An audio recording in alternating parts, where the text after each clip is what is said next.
Hai Sobat Genbi, selamat datang di WIT, Waktu Indonesia Tahu, podcast terkini, terdepan dalam membahas segala perkembangan terkait ekonomi, inflasi, dan pembayaran yang akan dibawakan oleh aku Aca secara santai tapi tetap badai. Nah, Sobat WIT, spesial untuk episode pertama ini kita akan ngebahas seputar digitalisasi sistem pembayaran. Dan sekarang kita sudah kedatangan bintang tamu yang spesial untuk kita semua, yaitu Pak Anu Prihadi. Halo Pak. Halo Mbak Aca. Gimana Pak kabarnya hari ini?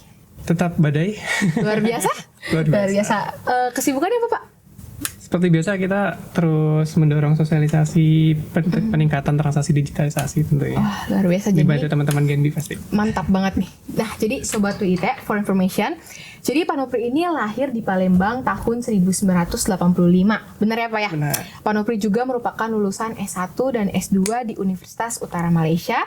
Dengan S1-nya itu memilih jurusan International Business Management dan S2-nya itu memilih jurusan keuangan. Dan beliau sendiri sudah diangkat sebagai pegawai Bank Indonesia itu sejak tahun 2014. Terus juga udah menempatkan diri juga di Bank Indonesia Institute, kantor perwakilan Bank Indonesia Provinsi Kalimantan Selatan, dan yang terakhir di kantor perwakilan Bank Indonesia Provinsi Maluku sebagai Kepala Unit Implementasi Kebijakan Sistem Pembayaran. Benar ya kan Pak? Luar biasa. Nah, Mantap. Sobat WIT, kita masuk ke topik utama kita nih. Nah, jadi seperti yang kita ketahui bahwa zaman sekarang tuh kita tuh lagi ibaratnya tuh happening banget tentang teknologi. Nah, pastinya sistem pembayaran juga mengalami evolusi menuju ke yang lebih digital. Nah, sebagai otoritas jasa yang menangani sistem pembayaran, Bank Indonesia ini punya beberapa inovasi, khususnya dari Bank Indonesia Provinsi Maluku. Nah, jadi Bank Indonesia Provinsi Maluku ini tuh lagi gencar-gencarnya kan Pak ya untuk mensosialisasikan digitalisasi sistem pembayaran. Yeah. Pasti Sobat WIT ini udah kepo banget. Nah, mungkin langsung ke pertanyaan pertama aja ya Pak. Kira-kira apa sih Pak motivasi atau dasar dari Bank Indonesia untuk melakukan sosialisasi digitalisasi pembayaran, khususnya untuk di Provinsi Maluku, apalagi di masyarakat di Kota Ambon ini? Sip. Kita coba flashback ya, mungkin sebelum pandemi gitu Mbak ya. Kan kalau kita lihat mungkin perkembangan transaksi digitalisasi ini kan terutama pada saat pandemi kan lumayan naik ya, meningkat ya signifikan. Nah, kita nggak mau kecolongan momentum. Jadi sebenarnya perkembangan ekonomi digital di seluruh daerah, terutama Maluku, itu juga terus didorong oleh Bank Indonesia tentunya dengan industri, dengan perbankan dan teman-teman lainnya.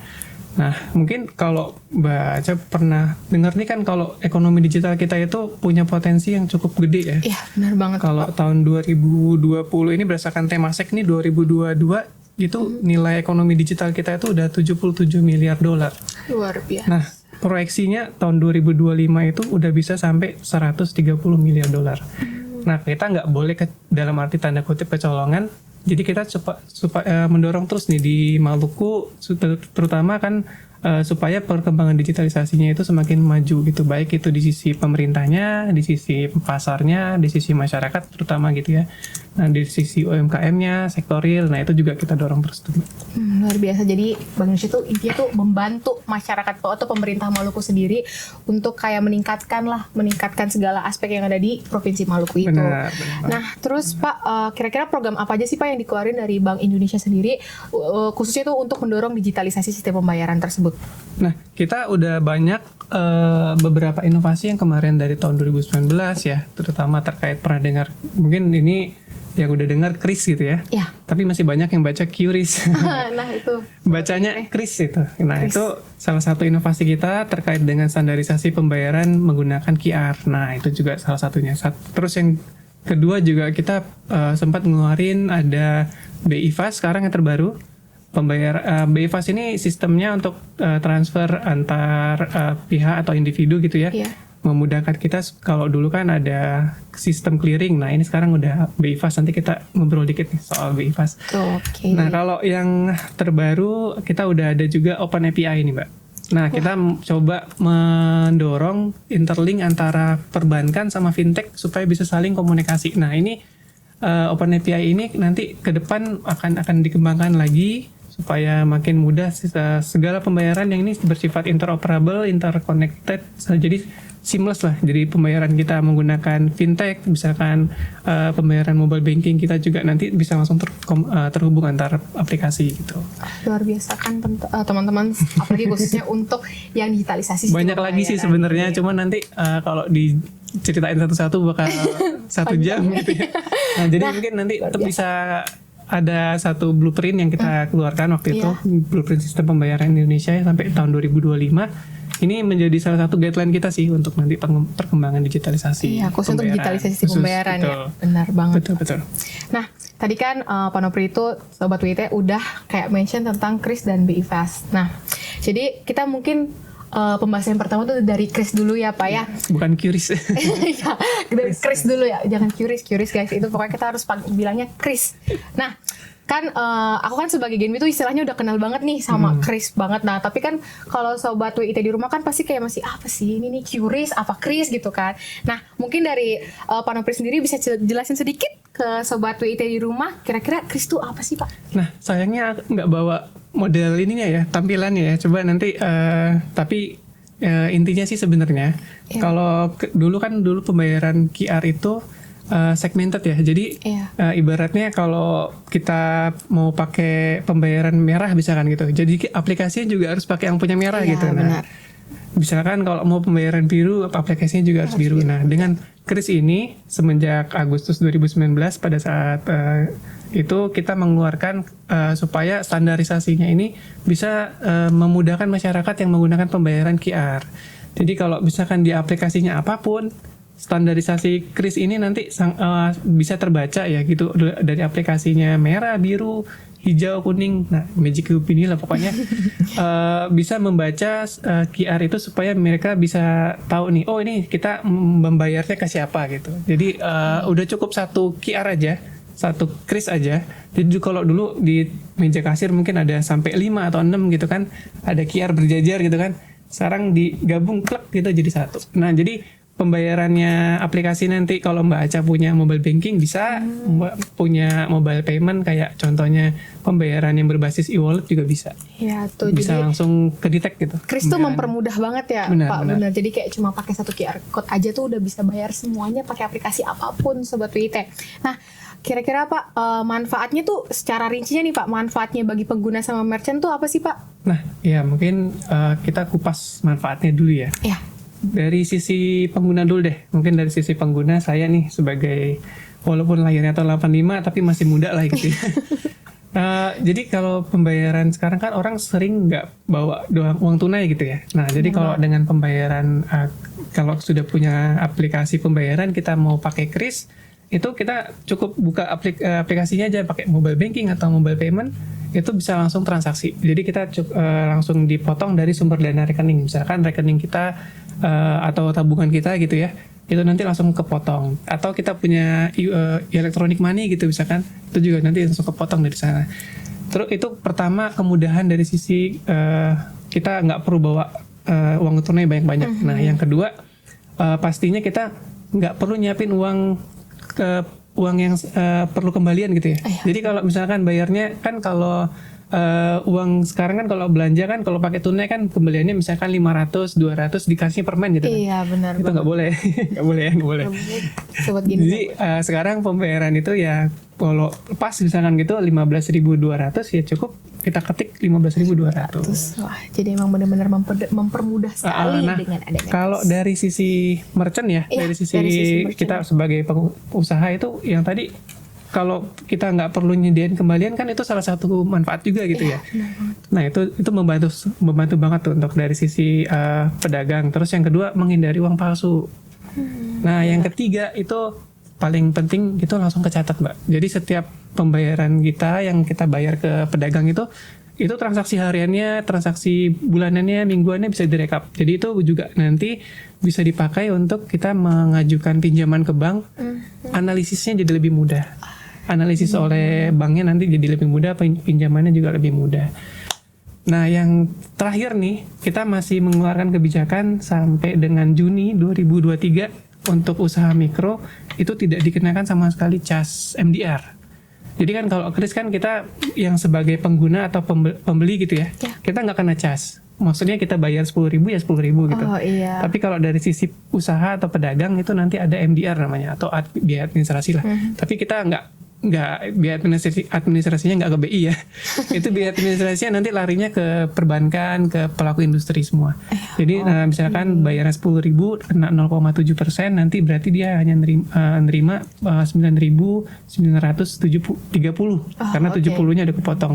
Tapi itu dibandingkan dengan kemudahan-kemudahan yang dipakai pada saat kita udah ada kris, itu worth it banget. Jadi sangat-sangat terbantu dari sisi pencatatannya, nggak perlu kembalian, pembayarannya bisa kapan aja kalau ada aplikasi, yang penting gitu ya, ada saldo gitu ya. Pertama harus ada saldo gitu ya. Yang penting ada saldo. Sama kuota internet ya, pasti harus. Benar.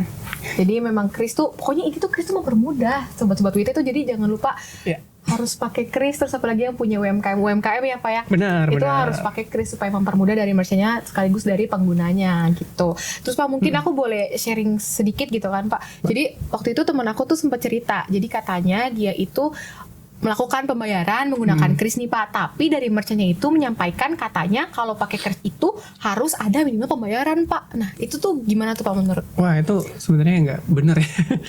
Jadi pembayaran kris itu udah bisa dari Rp1 malah.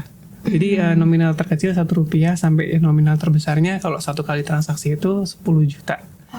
Maksimal satu hari itu bisa kita transaksikan 20 juta. Jadi kalau misalkan beli handphone gini kan, beli handphone Samsung Ultra misalkan gitu ya, bayarnya 2 kali berarti. 10 juta gitu. Nah itu sampai ini udah berkembang, dulunya cuma 2 juta, naik lagi 5 juta, naik lagi sekarang 10 juta. Jadi kalau pembayaran pakai kris harusnya sih nggak ada minimal gitu ya. Cuman memang nanti kita perlu edukasi lagi nih. Ini salah satu hal yang penting. Jadi perlu diedukasi dari sisi penggunanya, dari sisi merchantnya juga atau pedagangnya gitu. Benar banget tuh. Jadi sobat WIT di rumah kalau misalnya nanti ketemu sama merchant yang masih ngomong gitu kayak Kak ada minimal pembayaran, itu mungkin bisa diedukasi lebih lagi. Kalau apalagi kalau udah nonton video ini kan kayak enggak nih Pak, videonya udah saya nonton ini katanya nggak ada minimal pembayaran. Iya, padahal Rp1 doang loh sobat WIT. Jadi kayak jangan repot-repot gitu. Nah terus Pak aku kepo deh. Gimana sih Pak implementasi kris di Kota Ambon tuh kayak udah sebesar apa gitu implementasi krisnya? Kalau untuk dari sisi data ya, mungkin kita coba info sedikit bahwa untuk merchant atau pedagang yang sudah menggunakan kris di Ambon itu per Januari 2023 ini udah 52 ribuan. Wow. Tapi ini kalau dibandingin nasional memang masih kecil ya gitu ya. Nah ini kita yang perlu PR-nya nih, kita perlu dorong nih ke teman-teman semua, kalau ada punya kenalan usaha gitu ya, langsung aja bilang pakai kris gitu biar gampang gitu, langsung nanti ngubungin perbankannya gitu kan, bisa langsung ini merchant-merchant yang ada di Maluku jumlahnya makin meningkat yang pakai kris. Nah harapannya sih dari sisi pengguna juga kita dorong nih Mbak. Nah kan kalau tahun ini kan Bank Indonesia nargetin nih 45 juta pengguna baru kris. Nah teman-teman Genbi pasti yang punya teman yang di kampus bisa nyolek-nyolek tuh, bayar pakai kris lah gitu. Benar. Supaya experience-nya dapat. Kalau udah biasanya tuh kalau udah pakai itu biasanya nanti ketagihan gitu. Itu jadi sobat WIT pokoknya kalau misalnya punya saudara atau sobat WIT sendiri yang punya jualan, punya usaha-usaha kecil-kecilan tuh memang harus pakai kris gitu. Apalagi kan kris juga tadi kan udah dijelasin kalau kris itu emang benar-benar kayak mempermudah sekali untuk kita. Nah, jadi sobat WIT tadi kan kita kan udah ngebahas tentang kris nih dari A sampai Z, dari ujung-ujungnya sampai batang-batangnya sampai akar-akarnya gitu kan. Nah, mungkin kita langsung next. Selanjutnya kita akan ngebahas tentang BI Fast. BI Fast tadi udah jelasin BI Fast tuh apa sih Pak sebenarnya? Terus manfaatnya Pak, manfaat BI Fast tuh sebenarnya apa? Nah kalau BI Fast sebenarnya ini adalah salah satu inovasi yang kita kembangkan gitu ya, dari sisi supaya memudahkan masyarakat bisa melakukan transfer secara lebih mudah. Lebih mudah ini dan dalam artian kita ada slogan namanya Cemumuah, cepat, mudah, murah, aman, dan handal. Nah, udah apa lah Mbak? Jadi kalau dulu kan pasti teman-teman familiar dengan namanya clearing gitu ya. Nah, kalau clearing kan itu kan nggak langsung hari itu atau waktu itu gitu kan. Nah, dengan BI Fast ini pembayaran retail terutama itu akan sangat dimudahkan. Kenapa? Karena dengan pembayaran BI Fast kita udah bisa menggunakan pembayaran itu 24/7. Jadi 24 jam sehari 7 hari dalam seminggu. Jadi bisa pas lagi subuh-subuh gitu mau transfer langsung nyampe. Nah itu salah satu kemudahannya mungkin. Itu ini salah satu bagian dari blueprint sistem pembayaran mendorong pembayaran retail supaya lebih mudah gitu Mbak. Jadi Cemumuah guys, Cemumuah, cepat, murah, mudah, aman dan handal gitu. Cakep. Nah, terus kalau nggak salah tuh Pak, kan Bank Indonesia itu udah ngeluarin infrastruktur sistem pembayaran yang menyangkut transfer antar bank, yaitu SKNBI ya Pak ya. Ya benar-benar. Nah, terus perbedaannya apa sih Pak antara SKNBI sama BI Fast itu sendiri? Sebenarnya bedanya ada beberapa ya Mbak ya, dari sisi nominal pertama, terus dari sisi kecepatan transaksi. Nah, dari sisi kedua mungkin jumlah biayanya nih. Nah, kita coba bahas dari sisi apa ya? Waktunya mungkin waktu operasionalnya SKNB itu sebenarnya dari jam 6.30 sampai 16.45. Nah itu juga settlementnya nanti nggak serta-merta di waktu yang sama. Dia ada settlement sekitar 8 atau 9 kali dalam satu hari. Bedanya dengan BI Fast, itu dia operasionalnya tadi saya bilang real time 24 jam dalam 7 hari. Jadi benar-benar nggak putus gitu ya. Jadi bisa pagi, bisa siang, bisa sore. Nah itu salah satu perbedaannya. Terus yang kedua dari sisi nominal. Nah kalau dari sisi nominal transaksi itu kalau menggunakan clearing kan dulu kita 1 miliar ke bawah gitu ya. Itu bisa menggunakan clearing. Nah dengan BI Fast ini sekarang transaksi di atas sama dengan atau di atas 200 di bawah ya sorry. Di bawah atau sama dengan 250 juta itu udah bisa menggunakan pembayaran BI Fast. Nah, yang ketiga bedanya, kalau SKNBI dulu kan biayanya 2.900 ya. Iya. Nah, kalau sekarang BI Fast itu dengan kebijakan yang terbaru, sekarang pembayarannya maksimal 2.500. Kenapa saya bilang maksimal? Karena sebenarnya Bank Indonesia itu menerapkan biaya ke bank itu hanya Rp19. Tapi nanti bank menerapkan pembayaran ke masyarakat itu kita tetapkan pagu atasnya atau 2.500 itu pagu atasnya. Tapi kalau harapannya sih dengan kompetisi sehat gitu ya, masing-masing perbankan bisa mengeluarkan kebijakan misalkan 2.500 atau ada yang menggratiskan atau bahkan bikin promo gitu. Nah, itu juga salah satu kebijakannya. Tapi maksimal 2.500. Itu udah bisa langsung transfer di bawah 250 juta. Oke, Gitu. jadi Itu bedanya Mbak. dari bank ke perbankan itu Rp19 dan dari perbankan ke penggunanya itu 2.500 ya Pak ya. Benar. Nah, ada lagi nih kelebihannya, cuman aku kelupaan tadi. Kalau biasanya kalau transfer pakai nomor rekening gitu kan. Iya. Nah, kalau pakai BI Fast itu bisa pakai proxy namanya, Mbak. Proxy itu bisa email address kita, alamat email atau bisa nomor handphone kita. Jadi kalau misalkan saya nih udah punya tabungan misalkan gitu, saya punya aplikasinya, terus saya daftarkan proxy-nya, misalkan saya daftarin proxy-nya nomor handphone gitu ya. Nah nanti pada saat saya mau transfer itu, temen tuh udah nggak perlu lagi nanya nomor rekening, dia cukup copy nomor handphone, paste di nomor rekening tujuan, itu nanti langsung kedeteksi, oh dia ngirimnya ke Anopri misalkan gitu. Gampang banget Pak, jadi nggak usah ngapal nomor rekening atau nomor handphone aja atau emailnya aja gitu. Itu salah satunya kelebihan. Oke, jadi Sobat WT, jadi kan kita udah denger nih ternyata apa aja sih yang inovasi dari Bank Indonesia untuk mendorong digitalisasi sistem pembayaran dengan adanya KRIS dan BI Fast, di mana KRIS dan BI Fast ini tuh benar-benar mempermudah digitalisasi sistem pembayaran ini. Dilihat dari tadi yang Cemumuah gitu kan, terus juga dari KRIS yang emang bener-bener gak ada nominal pembayarannya, apalagi manfaat, pokoknya banyak banget manfaat yang bisa kita rasakan dari KRIS dan BI Fast sendiri. Jadi makanya teman-teman jangan lupa untuk pakai KRIS dan menggunakan BI Fast gitu. Jadi pokoknya sebelum kita undur diri nih, sebelum kita berdua Pak pamit undur diri, mungkin dari Pak Nopri sendiri ada kayak harapan-harapan khususnya untuk kayak digitalisasi sistem pembayaran di Maluku itu seperti apa sih Pak harapannya? Ya, kalau harapan ya pastinya kita dari sisi Bank Indonesia sebagai regulator terus mendorong perkembangan digitalisasi, terutamanya di Maluku ya, karena kita ada di wilayah Maluku. Yang pasti untuk perkembangan sistem pembayaran ini akan sangat masif gitu Mbak ya, karena kita lihat sekarang udah ada KRIS, nanti KRIS juga bisa dipakai untuk pembayaran antar negara gitu kan. Juga udah ada BI Fast, tadi kita sempat ngobrol-ngobrol. Nah BI Fast sendiri kan sangat memudahkan kita ya untuk melakukan transfer gitu ya. Dan juga ekosistemnya udah kebentuk nih. Dari untuk BIFAS sendiri udah 87% pelaku jasa keuangan udah terdaftar sebagai peserta BIFAS. Nah, jadi harapannya dengan ekosistem yang sudah terbentuk, masyarakat yang sudah aware, kita bisa mendorong perkembangan ekosistem ekonomi keuangan digital di Maluku, Mbak. Dan harapannya ya teman-teman Genbi turut membantu gitu ya, supaya teman-teman kita di Maluku ini makin eksis, Mbak, gitu, Mbak, dengan perkembangan digitalisasi. Nggak ketinggalan pokoknya. Oke. Sebelum podcastnya selesai, jangan lupa follow Instagram @Bank Indonesia Provinsi Maluku. Jadi @Bank_Indonesia_Maluku dan @Genbi Maluku sendiri. Tapi sebelum itu, aku pengen tanya. Tadi kan aku udah nanya nih di Panopri. Nah, aku pengen nanya nih di teman-teman Sobat WT di rumah. Does digital payment system really matters for you guys? Jadi pasti harusnya penting banget sih. Kayak sih. sistem digital payment system itu tuh benar-benar penting sekali. Nah, akhir kata, makan Caca di samping pohon berduri. Cakep. Saya Caca atau saya Aca pamit undur diri. Dadah, tetap menjadi energi untuk negeri. Beta bisa, Ale bisa, kadang bisa.